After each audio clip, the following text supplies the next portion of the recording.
Halo, ketemu lagi dengan saya. Kali ini saya akan membahas tentang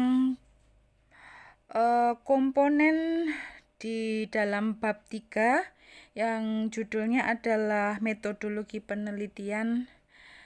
Kali ini saya akan menggunakan buku metodologi penelitian pendekatan kuantitatif karangan V. Wiratna. Penerbitnya adalah Pustaka Baru. Oke, langsung saja kita akan membahas tentang apa saja yang ada di dalam bab 3 dalam sebuah penelitian. Bab 3 dalam sebuah penelitian, judul besarnya adalah metodologi penelitian. Isinya adalah yang pertama itu adalah jenis penelitian. Kemudian ada variabel penelitian dan definisi operasional. Kemudian ada populasi dan sampel. Kemudian ada jenis dan sumber data. Ada metode pengumpulan data dan teknik analisis data. Ini masing-masing akan saya bahas di sini. Oke, sudah siap? Kita bahas satu persatu. Jenis penelitian itu ada yang berdasarkan pengolahan data, itu ada 5. Yang pertama adalah penelitian deskriptif. Apa itu jenis penelitian deskriptif? Yaitu penelitian yang digunakan untuk menggambarkan sebuah variabel.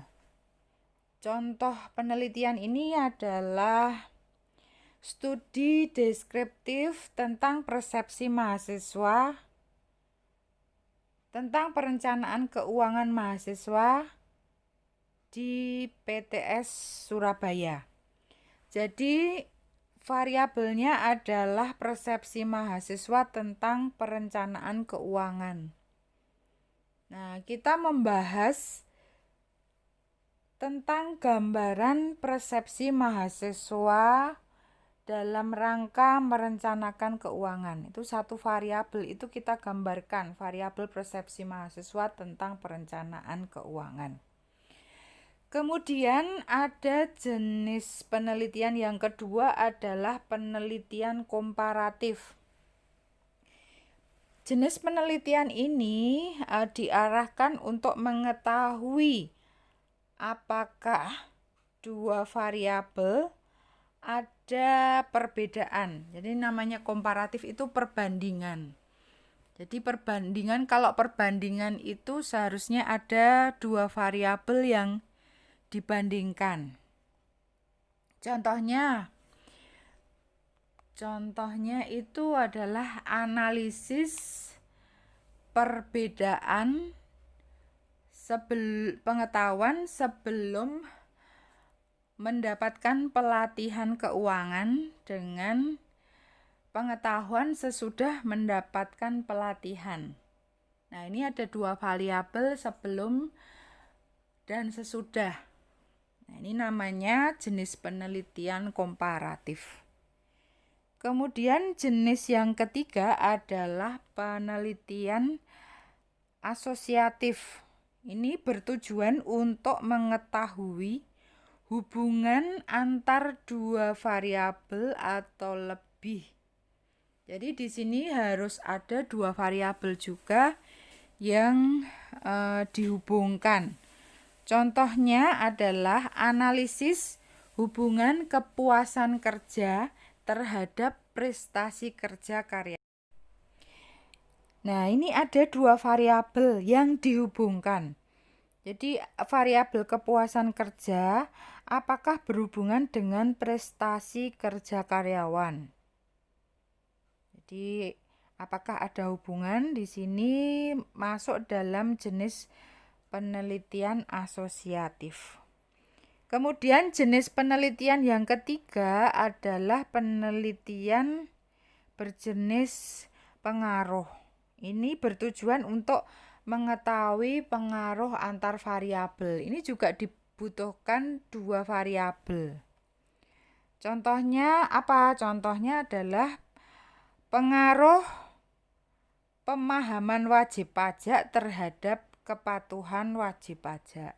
Ini variabelnya ada dua, yaitu pemahaman wajib pajak dengan variabel kepatuhan wajib pajak. Ada pengaruhnya atau tidak? Kalau yang tadi ada hubungannya atau tidak? Kalau yang sekarang itu ada pengaruhnya atau tidak antar dua variabel.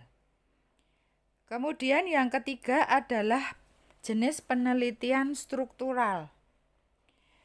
Penelitian struktural adalah penelitian yang menggambarkan hubungan dan hipotesis yang bersifat struktural. Jadi hubungan struktural ini adalah hubungan antar variabel dependen dan independen yang diantaranya ada variabel penyela atau penengah. Misalnya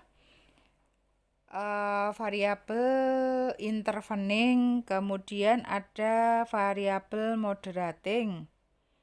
Nah, ini masuk dalam jenis penelitian struktural. Nah, penelitian kita itu masuk yang mana, jenis yang mana di antara 5 itu. Kalau ada variabel kalau ada interveningnya dan ada moderatingnya, berarti kita menggunakan penelitian struktural. Itu tentang jenis penelitian berdasarkan pengolahan data.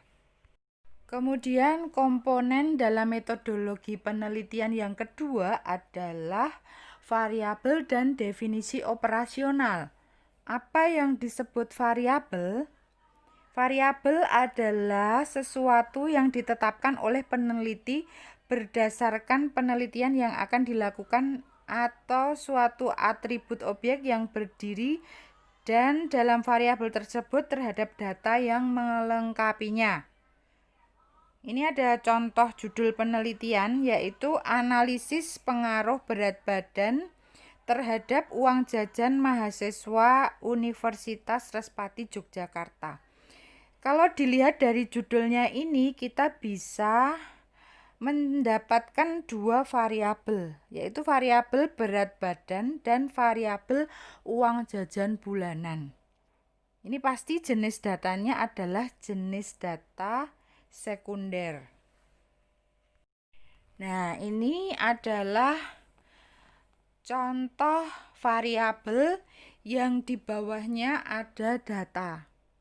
Ini variabel berat badan dan variabel uang jajan bulanan. Nah, di dalam variabel ini pasti ada data. Datanya nanti kita cari di lapangan atau kita cari secara dokumentasi. Ini yang kita sebut variabel.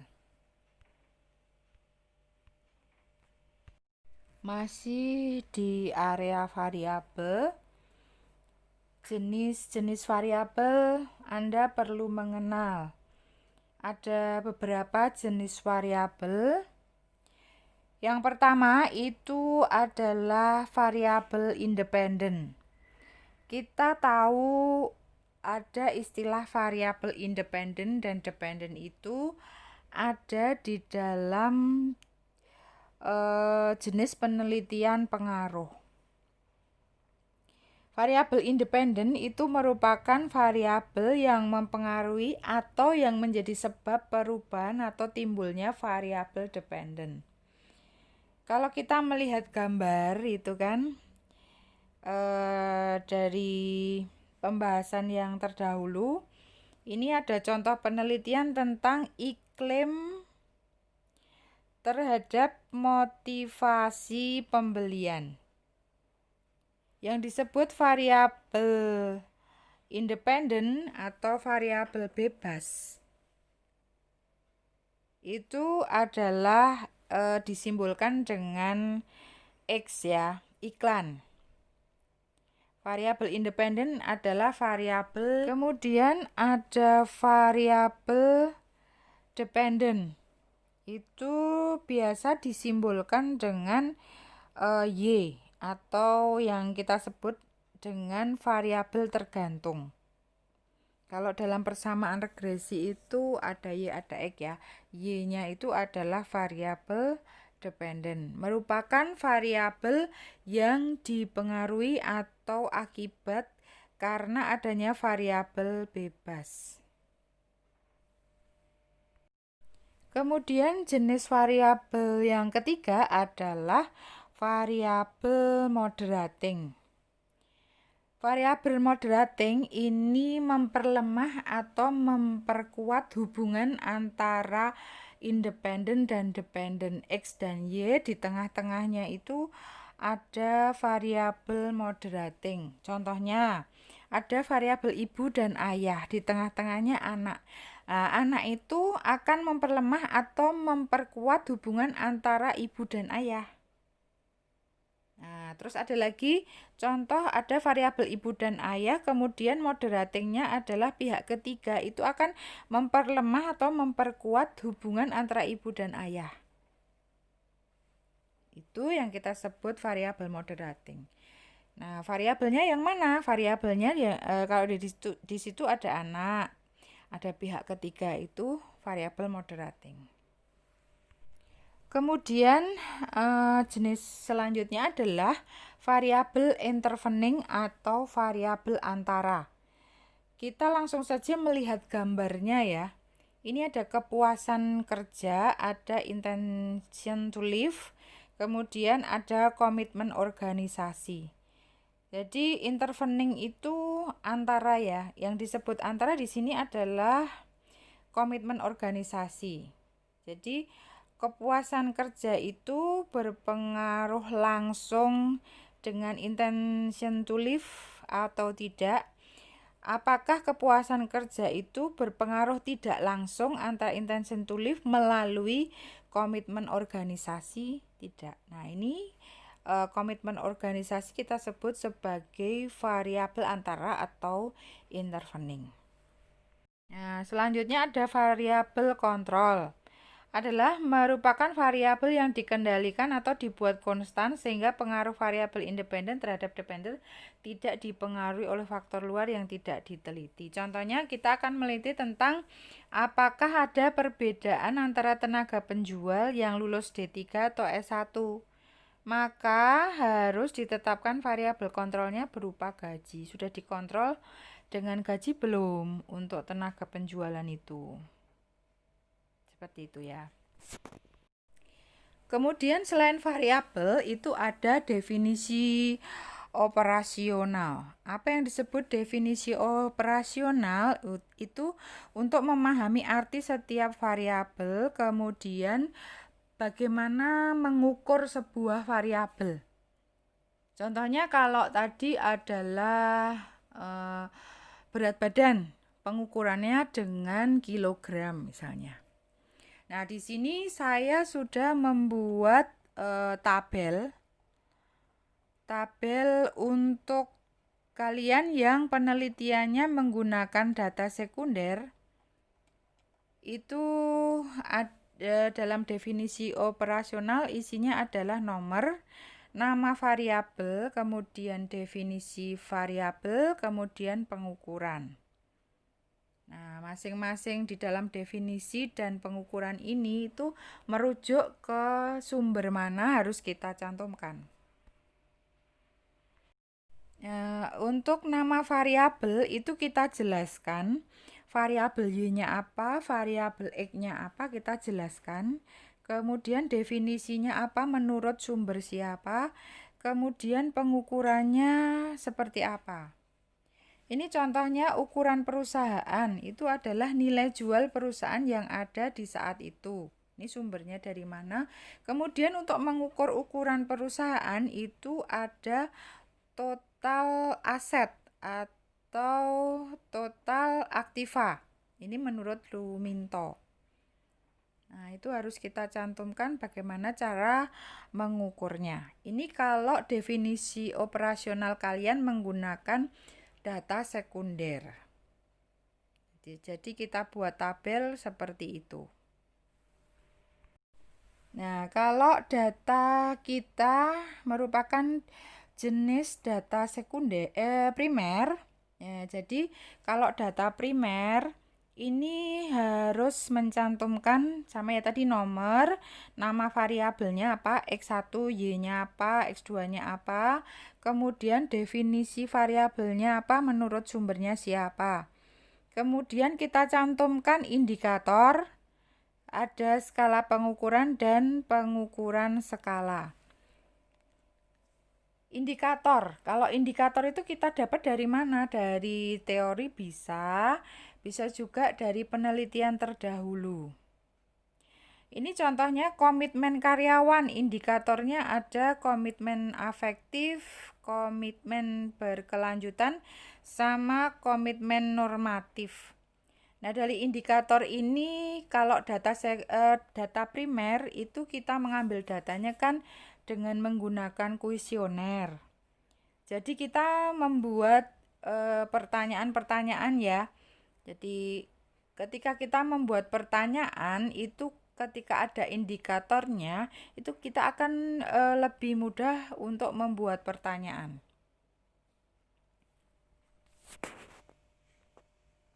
Nah, misalnya satu indikator itu kita bikin 10 pertanyaan. Nah, kita kirim ke komitmen afektif. Itu pertanyaannya ada 10 tuh apa saja. Nah, terus kemudian ada skala pengukuran. Kita kembali lagi skala pengukuran itu ke jenis data yang sudah saya jelaskan dalam sesi yang terdahulu ya, bahwa jenis data itu ada primer dan sekunder. Kalau primer itu ada nominal dan ordinal. Kalau sekunder itu ada interval dan rasio. Nah, kalau ini skala pengukurannya termasuk ordinal atau nominal. Ya, nanti Anda baca buku tersebut nanti dijelaskan apa ordinal, apa nominal. Kemudian untuk pengukuran skala, di sini saya contohkan adalah skala Likert. Ada banyak pengukuran skala di buku metodologi penelitian kuantitatif itu ada bermacam-macam pengukuran skala.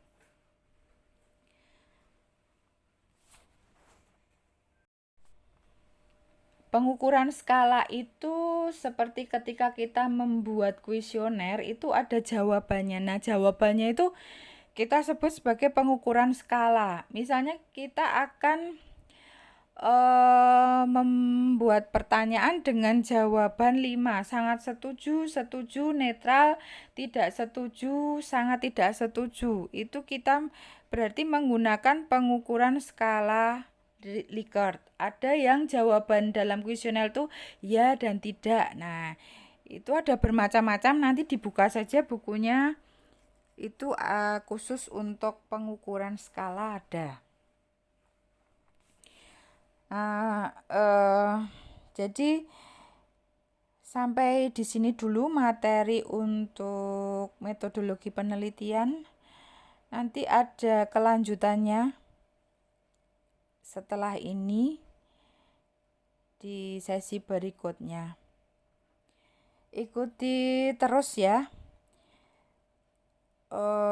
tentang metodologi penelitian pendekatan kuantitatif. Oke, terima kasih.